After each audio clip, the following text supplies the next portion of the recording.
তো তার মূল্য কি তুমি পাবে? চলে এসছে কার্ড, দেখে নি, দাঁড়াও।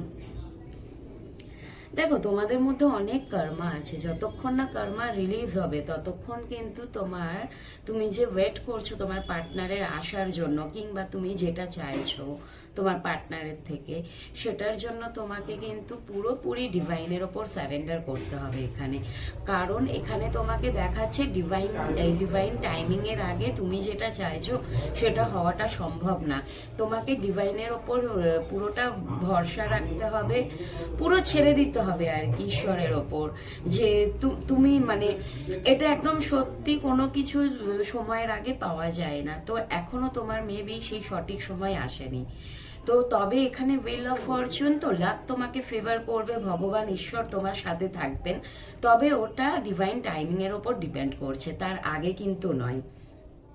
এবং হ্যাঁ, ছোটখাটো একটা শুরু হওয়ার চান্স কিন্তু আছে, সেটা একদমই ডিভাইন টাইমিং এর ওপর তোমার পুরোটাই ভরসা করে চলতে হবে, মানে চোখ বন্ধ করে চলতে হবে যে ঠিক আছে, হবে, যেটা চাইছি হবে, কিন্তু সেটা নিয়ে ডিপ্রেশনে থাকলে হবে না, তোমাকে ফ্রি হতে হবে। এখানে মাথায় নিয়ে রাখলে হবে না যে ঠিক আছে ঈশ্বর তো আছেন, ঈশ্বর করবেন, অবশ্যই ঈশ্বর করবেন, তখনই করবেন যখন তুমি ফ্রি হবে।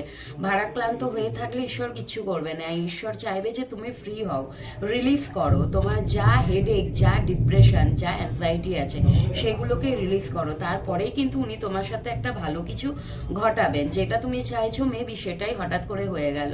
ওকে, ডিভাইন টাইমিং এর ওপর ডিপেন্ড করা মানে কিন্তু এটার জন্য বছরের পর বছরও সময় লাগতে পারে, আর মেবি তুমি হয়তো হঠাৎ করে মানে বসে আছো, ক্ষণিকের মধ্যেই কোনো একটা ভালো কিছু হয়ে গেল, ডিপেন্ড করছে। ওকে, তবে তোমাকে এই যে তোমার ভারাক্রান্ত, অ্যাংজাইটি, ডিপ্রেশন, এগুলোকে তোমাকে আগে রিলিজ করতে হবে, নিজেকে ফ্রি করতে হবে।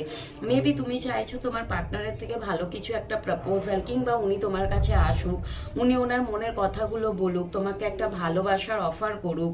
ওকে, তুমি চাইছো মেনলি তোমার রিলেশনশিপটাই গ্রোথ হতে, তখনই হবে যখন কিন্তু তুমি নিজেকে ফ্রি করতে পারবে।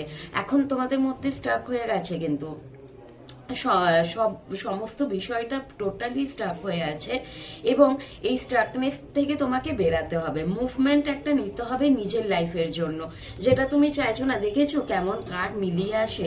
তুমি মেবি এখন নিজেকেই হয়তো দেখছো না, নিজেরই যত্ন করছো না, টোটালি অন্যদের তো ব্যাপারগুলো দেখছোই না, প্লাস এখানে নিজেকেও তুমি বুঝছো না।